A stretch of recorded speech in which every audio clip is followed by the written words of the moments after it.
Muy bien, seguimos compartiendo en 1 Corintios capítulo 2 y vamos a leer, en el devocional anterior hablamos que Pablo no quería usar palabras persuasivas de humana sabiduría, sino demostración del Espíritu y poder. Y en el versículo 6 parece que se contradice, pero no, porque dice, sin embargo hablamos sabiduría. Antes dijo en el versículo 4 que no hablaba sabiduría, humana sabiduría, y sin embargo ahora dice que sí, sin embargo hablamos sabiduría entre los que han alcanzado madurez. O sea que esta sabiduría no es para hablarla con cualquiera, sino con el que alcanzó madurez. Si leemos en Mateo 5:8, viene hablando de amar al enemigo, de amar al que nos hace daño, de darle al que te pide. Y en el último versículo 48 dice, sed pues perfectos. Esa palabra perfecto en griego es la misma palabra que usa Pablo acá en sabiduría. Quiere decir que madurez, no sabiduría, madurez. Quiere decir que la madurez no es una cuestión de amor y de servicio hacia el otro. Pablo considera una persona madura a la persona que ama aún a sus propios enemigos. Y él dice que esta sabiduría se habla con ese tipo de personas. Los que son capaces de perdonar absolutamente todo, los que dan, los que ven una necesidad y están para socorrerla, los que somos creyentes, porque el creyente realmente es así. Y hace eso. Dice, entre los que han alcanzado madurez. Sin embargo, hablamos sabiduría. Y sabiduría no de este siglo. Cuando habla la palabra habla del presente siglo humano y del siglo venidero. Quiere decir que esta sabiduría no pertenece a este siglo. La sabiduría humana sí pertenece a este siglo y Santiago habla de que esta sabiduría humana es diabólica, carnal, animal.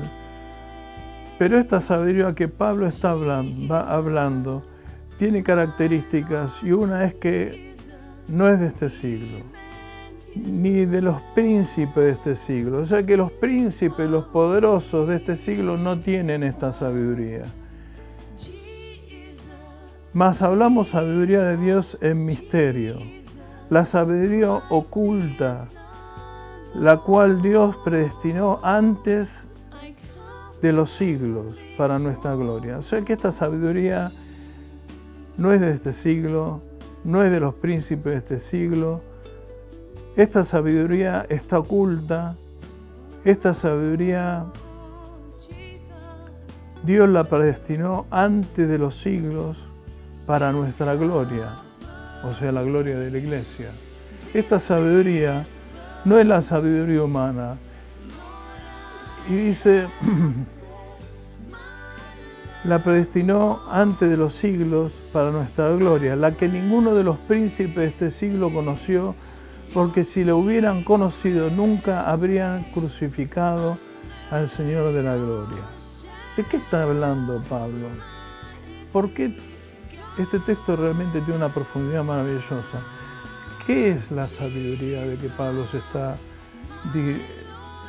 está comentando? Vamos a leer en Hebreos 5, Hebreos 5:11. Él va a hablar vamos a leer todo el texto, porque si no, no se va a entender. Dice, acerca de esto tenemos mucho que decir y difícil de explicar, porque por cuanto os habéis hecho tardos para oír.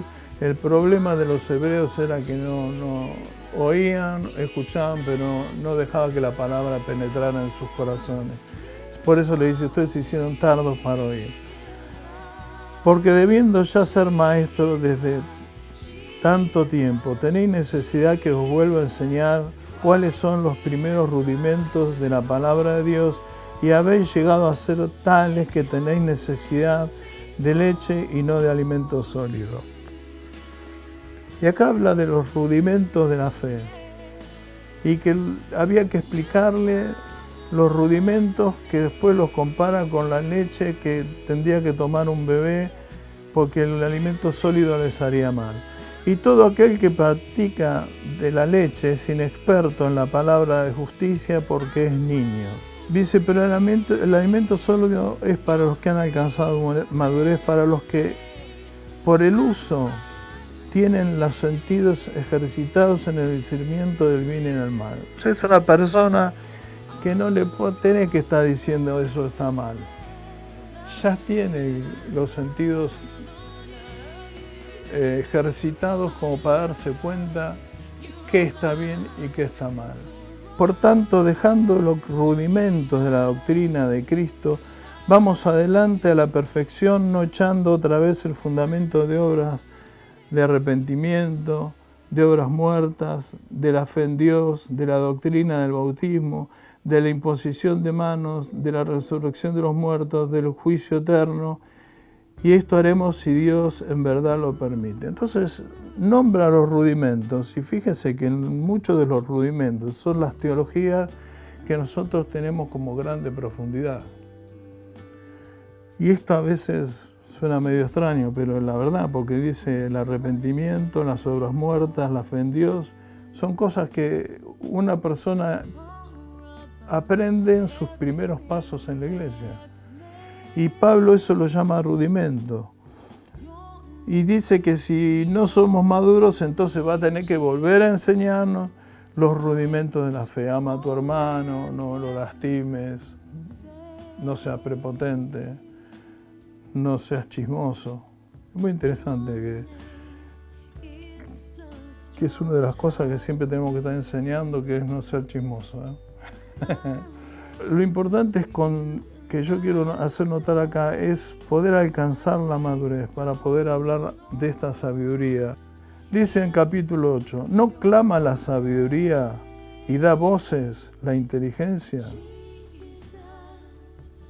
Esto no puede ser un adjetivo, la sabiduría como adjetivo, porque dice que clama. Si clama, le está dando atribución de persona. El que clama es una persona, no hay un objeto que clame.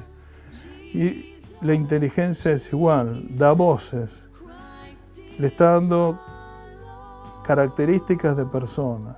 Dice, en las alturas junto al camino, y a las encrucijadas de las veredas se para, y en el lugar de las puertas a la entrada de la ciudad y a la entrada de las puertas da voces. Oh hombres, a vosotros clamo, dirijo mi voz, a los hijos de los hombres, entended, oh simple discreción, y vosotros necios entrad en cordura.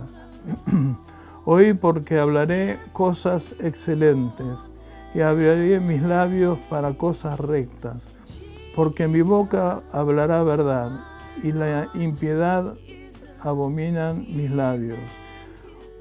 Justas son todas las razones de mi boca, y no hay en ella cosa perversa ni torcida. ¿De quién está hablando este texto? ¿Quién es la persona que no tiene perversidad en su boca ni cosas torcidas? Dice, todas ellas son rectas al que entiende, y razonables a los que la han hallado. Recibid mis enseñanzas y no plata, y ciencia antes que el oro escogido, porque mejor es la sabiduría que las piedras preciosas y todo cuanto se puedan desear no es de comprarse con ella. ¿Quién es la sabiduría, hermano? Dice, antes de los abismos fui engendrada, antes que fuesen la fuente de las muchas aguas, antes de que los montes fuesen formados, antes que los collados, yo había sido ya engendrada. No había aún hecho la tierra ni los campos, ni los principios del polvo del mundo. Cuando formaba los cielos, allí estaba yo.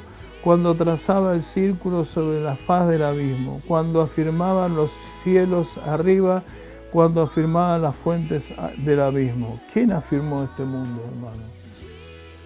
Dice, cuando ponía al mar sus estatutos, para que las aguas no traspasasen su mandamiento, cuando establecía los fundamentos de la tierra, con él estaba yo ordenándolo todo. O sea, la sabiduría es que dice, con él estaba yo ordenándolo todo. Y era mi delicia de día en día, tenía solaz delante de él en todo tiempo.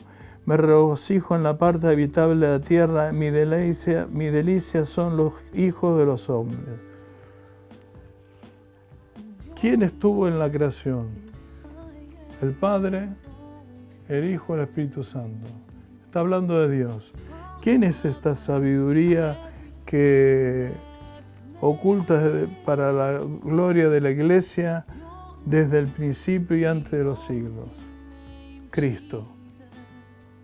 O sea, lo que Dios está hablando, lo que Pablo está diciendo acá es: no voy a hablar sabiduría humana, no les voy a contar lo que sé del judaísmo, no les voy a decir lo que sé de las tradiciones de los fariseos. Lo que quiero hablarles a ustedes es de una sabiduría que fue oculta para nosotros, para la gloria de la Iglesia, que está desde el principio, y esa sabiduría es Cristo.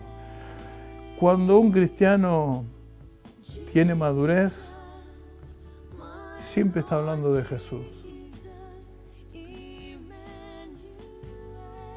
Cuando un cristiano tiene madurez, siempre habla del Evangelio. No está quejándose por las circunstancias de la vida, por la novia que lo dejó, por el trabajo que perdió, sino que en todas circunstancias siempre está gozoso hablando de las cosas de Dios.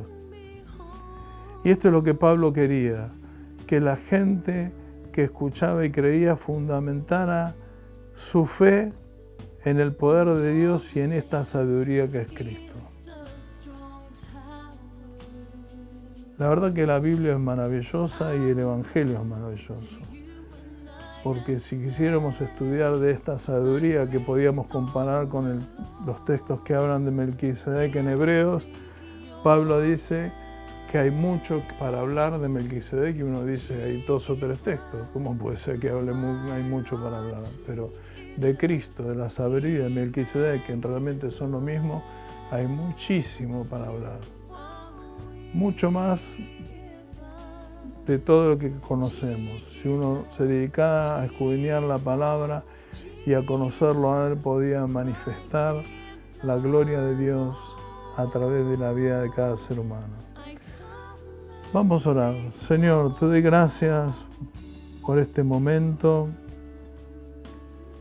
Te pido que podamos conocerte cada día más, Señor. Realmente que tu poder, Señor, y tu sabiduría estén sobre nosotros, nuestros corazones, nuestra mente, que de continuo nuestro pensamiento sea de tu palabra, de tu gracia, de tu amor, de tu misericordia. Gracias, Jesús. Amén.